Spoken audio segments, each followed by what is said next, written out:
We're here with Johnnie at 7 Grand, our favorite whiskey bar in San Diego. Johnnie, I'll let you introduce yourself. Who are you with and what's your job? Hi, I'm Johnnie Mundell. I work for Morrison, Bowmore Distillers, and I'm the West Coast brand ambassador for Auchentoshan and Bowmore single malt Scotch whiskies.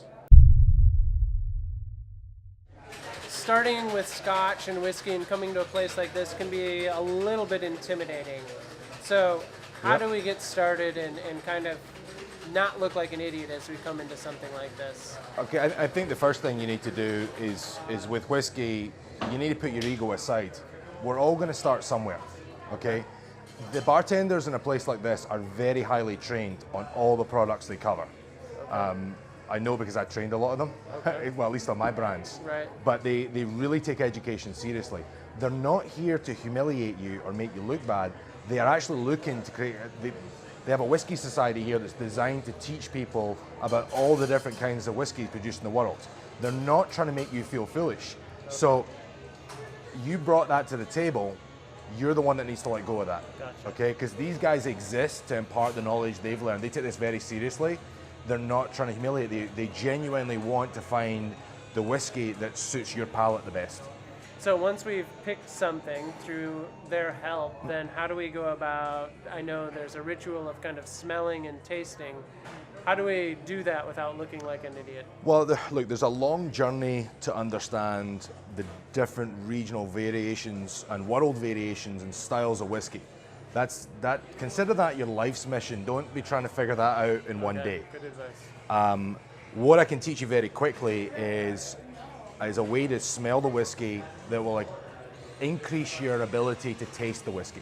Okay? Perfect. So, if you raise a glass, cheers. Cheers. Now, if you bring the glass up to your nose, I'd like you to inhale sharply 3 times. Okay. And then tell me what you feel. It's strong. So what you've done is you just saturated your mucous membrane with alcohol. Mm-hmm. You haven't smelt a thing.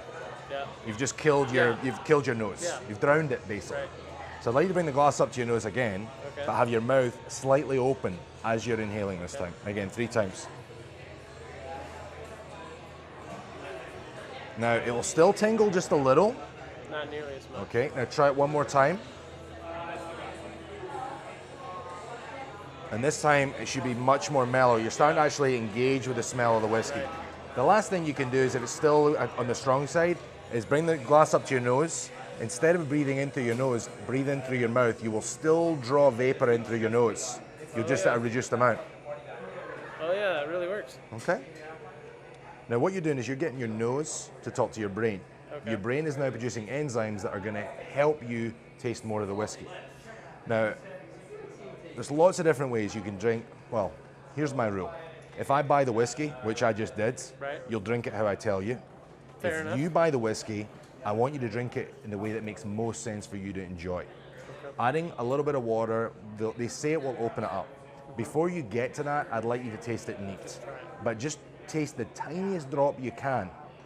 Okay. It'll dilute with your natural saliva, and see how you get with that. If it's too big, too hot for you, then by all means a couple of drops of water will increase your ability to perceive flavor, but it's very easy to drown the whiskey. So let's start with that, and then we'll talk about ice after. All right, cheers. Cheers.